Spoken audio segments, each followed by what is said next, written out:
However, there are times when that is important, and I believe this is one of those times. You know, this isn't an anger situation that just cropped up and it's like a one-day thing or something like that. This is something that's been going on the whole month of October.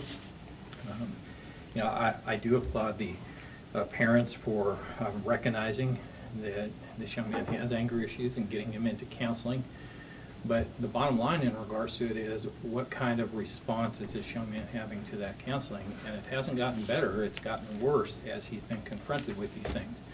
Now, I know from these reports that he has a little bit of difficulty with the, you know, supervision of his dad, and, you know, dad, you know, rightly being a father, is the person that, you know, has to tell him what to do sometimes. But his response to that is not good. You know, the taking off and the having suicide thoughts and things like that. And it's not just once or twice, but on multiple occasions is very troubling. And when we look at the facts of the charges, I'm concerned about the scenario of events that are occurring there too. You know, first he steals his parents' gun. Now that isn't something where he just sees a gun laying out and he just grabs it. And he has to think about that, and he thinks about it for a while before he does it. And then he does it and he hides it, and he's successful in regards to hiding it. I believe that occurred on the 17th. He takes that gun to school on the 18th. That's by his admission and the admission of another young man at school.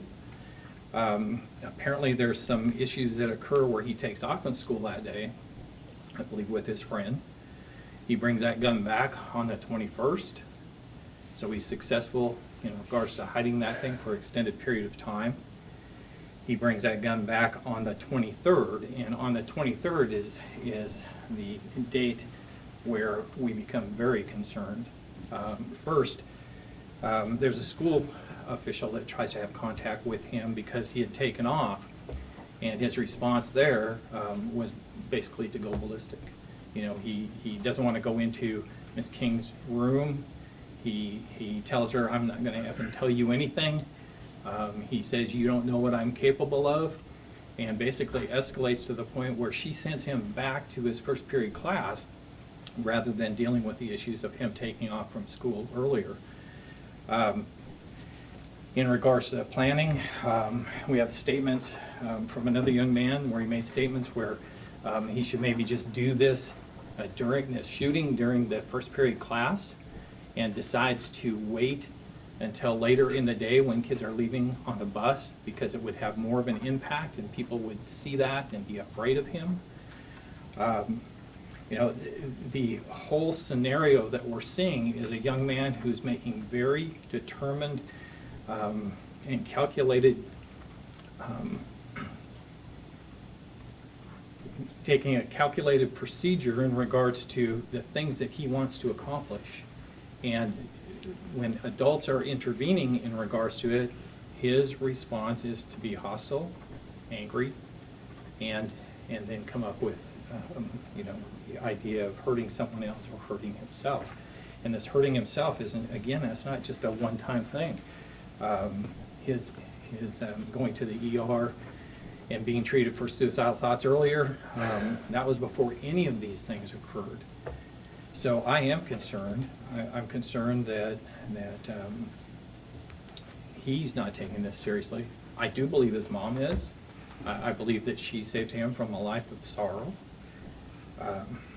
But the bottom line in regards to these are serious charges. You know, he's looking at a couple of years in a juvenile institution. He's looking at very intensive counseling to hopefully get him back on the right track. And you know, those issues are not going to go away. I see him as a risk to himself. I see him as a risk to others. There's I think a 6-year-old sister in the home as well as an older sibling in the home. You know, in good conscience, I can't make any kind of a recommendation that he be released at this time. You want me to address some of those points that Mr. Wilson brought up? Yes, Mr. Wiggins. Thank you.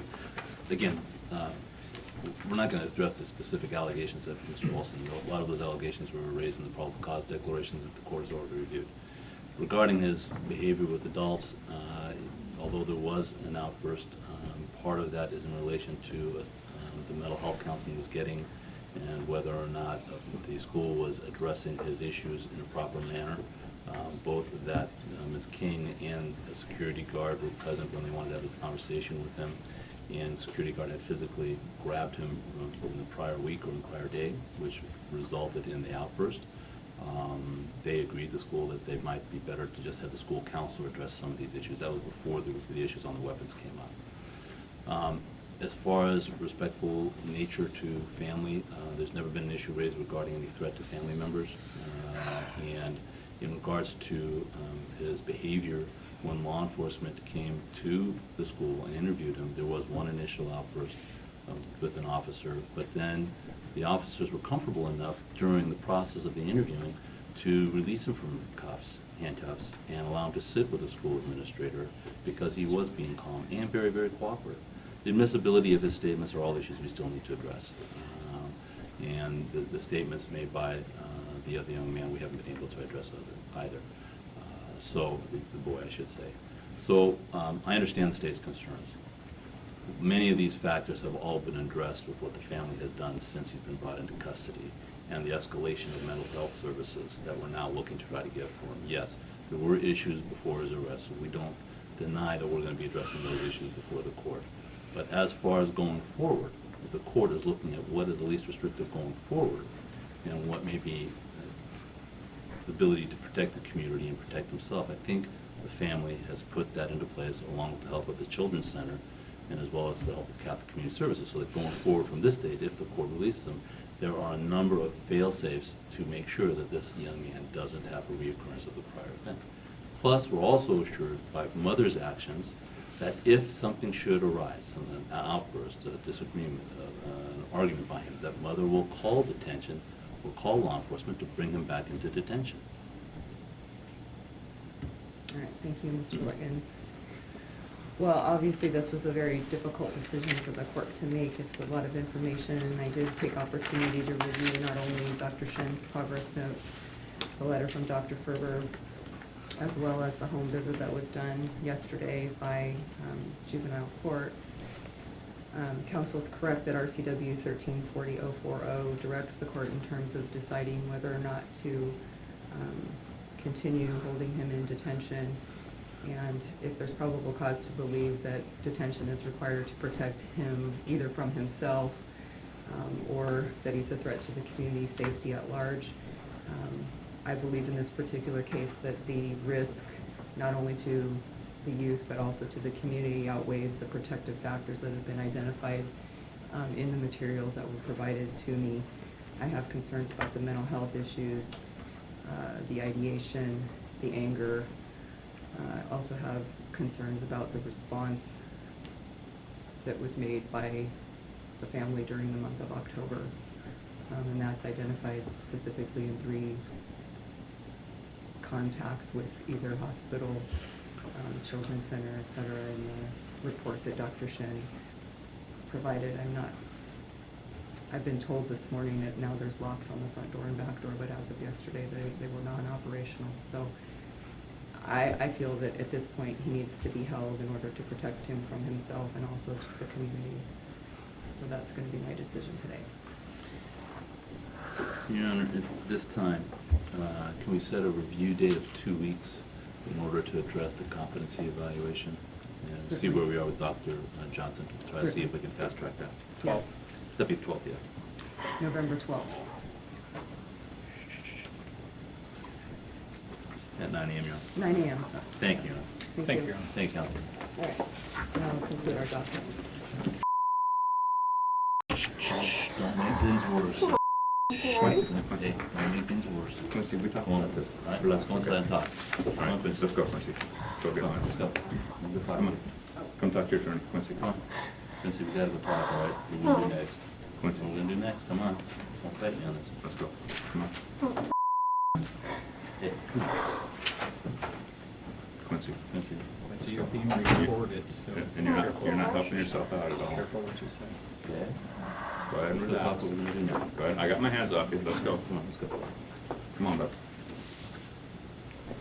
I'm not touching you. I'm not pushing you. Come on.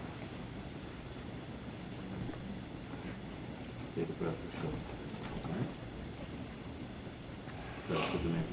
restraints. I want to go there. We're gonna work on that. Remember we talked about Quincy?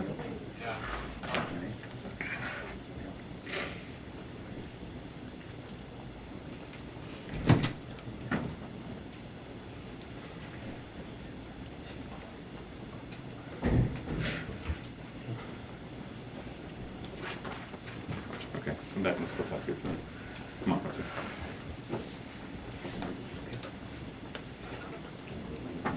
Okay. All right, hey Quincy, let's go talk to John.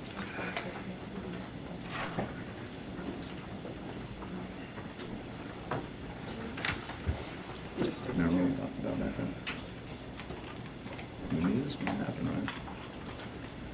Quincy, right? So let's go talk to John, he's really talk to you over there, okay? And then we'll figure out what we're gonna do next, all right?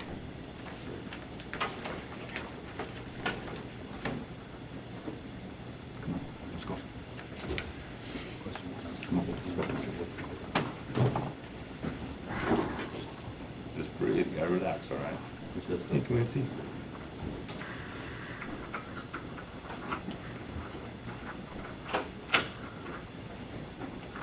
You okay? No, I just not okay. That wasn't here. Can't blame him for not wanting to be up here. We're good. Let's talk about what we're gonna do next, okay? Come on, let's go talk to John. I need to go back to my office, so I need to talk to you now, okay? Can you step away and come over here with me? Because I think I need you to, okay, so let me know.